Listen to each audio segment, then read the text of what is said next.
아침 말씀. 오늘 본문 말씀은 창세기 11장 10절에서 32절입니다.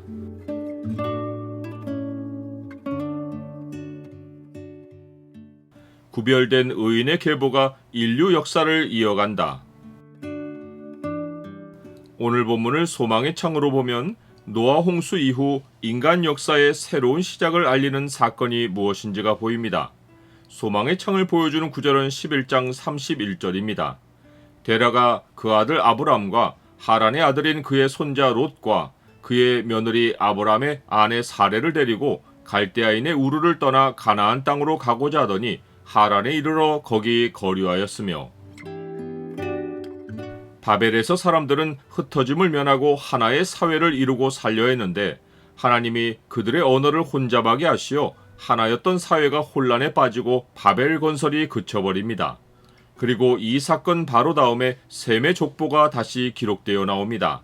앞장 마지막에 셈의 족보가 나왔는데 바벨 사건을 사이에 두고 다시 셈의 족보가 기록된 것입니다.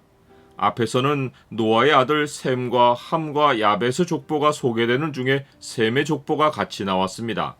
거기서는 셈이 노아의 첫 아들인데 족보의 순서로는 맨 마지막에 나옵니다. 이는 하나님이 노아 홍수 이후에 번성한 인류 역사를 누구를 통해 이어가실지를 암시하신 것입니다. 그런데 다음 장을 시작하는 이야기는 셈의 후손에 관한 것이 아니라 바벨 사건입니다. 사람들이 흩어짐을 면하려고 한 곳에 모여 성읍과 탑을 쌓음으로써 하나님 백성이 생육하고 번성하여 땅에 충만해야 하는 일을 막아선 것입니다. 여호와 하나님은 이 일을 보시고 이르시되 이 무리가 한 족속이요 언어도 하나이므로 이같이 시작하였으니 이후로는 그 하고자 하는 일을 막을 수 없으리로다 라고 하십니다. 이것은 하나님의 권능이 한계가 있어서 하신 말씀이 아닙니다. 사람들을 이대로 두면 자기들이 무엇이라도 하면 못할 것이 없다고 생각하기에 이를 것이라고 염려하신 것입니다. 이것은 인류 전체가 자기들이 하나님과 같은 존재가 되었다고 생각하기에 이르는 것입니다. 하나님은 아담을 에덴 동산에서 내쫓아서 그가 하나님과 같이 되어 스스로 영생을 취할 수 있는 존재가 되었다고 생각하지 못하도록 하셨듯이 이번에는 인류를 흩으셔서 그들이 결코 무엇이라도 모든 일을 할 수 있는 존재가 아니라는 사실을 분명하게 가르치신 것입니다. 또한 하나님은 이렇게 하심으로써 세상과 한 족속일 수 없는 하나님 백성을 그들로부터 빼내어 구별하신 것입니다. 그 결과로 지금까지 성경은 인류를 다루었는데 바벨 사건 이후로 의인의 계보로 조명을 집중합니다. 바벨 사건 전까지는 모든 인류를 대상으로 일어난 일들이 기록되었지만 하나님이 인류를 지면에 흩으신 이후로는 역사의 초점이 택하신 하나님 백성에게 집중됩니다. 그 표시가 바로 바벨 사건 후에 셈의 족보가 다시 소개된 것입니다. 앞의 족보와 두 번째 셈의 족보를 비교할 때 특이한 점은 에벨에 이르러서 에벨이 낳은 두 아들 가운데 벨렉이 주목을 받는 것입니다. 에벨의 둘째 아들 욕단의 계보는 앞에서 상세히 언급되었지만 여기서는 이름이 없고 벨렉의 계보가 상세히 기록됩니다. 앞의 족보에서 벨렉 때 세상이 나뉘었다는 언급이 있는데 이것은 바벨 사건을 말하는 것으로 벨렉 때 바벨 사건이 일어난 것입니다.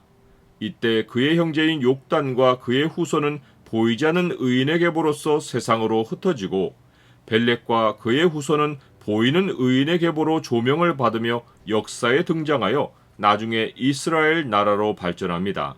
그 벨렉 계보의 마지막에 모든 믿는 자의 조상인 아브람이 등장합니다. 그런데 셈의 족보 마지막에 데라는 70세의 아브람과 나홀과 하란을 낳았더라 라는 말 후에 아브람의 이야기로 넘어가지 않고 데라의 족보로 이어집니다. 이는 아브람이 아직은 역사에서 중비되고 있는 인물이기 때문입니다. 그가 구속사의 중심 인물로 부상한 것은 여호와께서 아브람에게 나타나시면서부터입니다.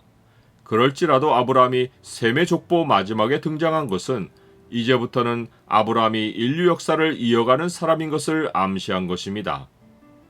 나는 하나님이 자기 백성을 철저히 세상에서 구별해 내신다는 사실을 압니까?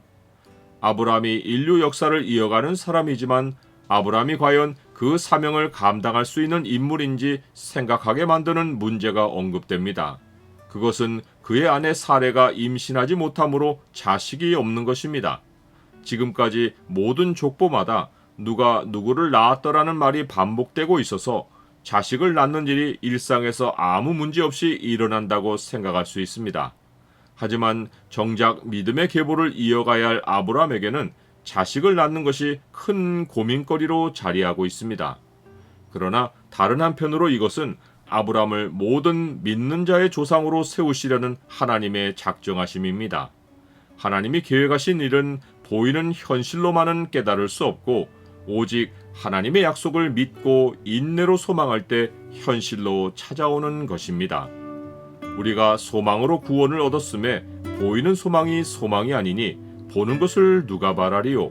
만일 우리가 보지 못하는 것을 바라면 참음으로 기다릴지니라.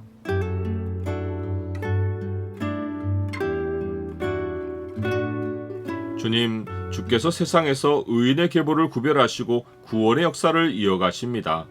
주께서 창세전에 계획하신 것을 말씀으로 나타내시오니 주의 말씀을 통해 주의 뜻을 깨닫고 분별하여 주의 일에 쓰임받는 그릇이 되게 하옵소서. 예수 그리스도의 이름으로 기도드립니다. 아멘.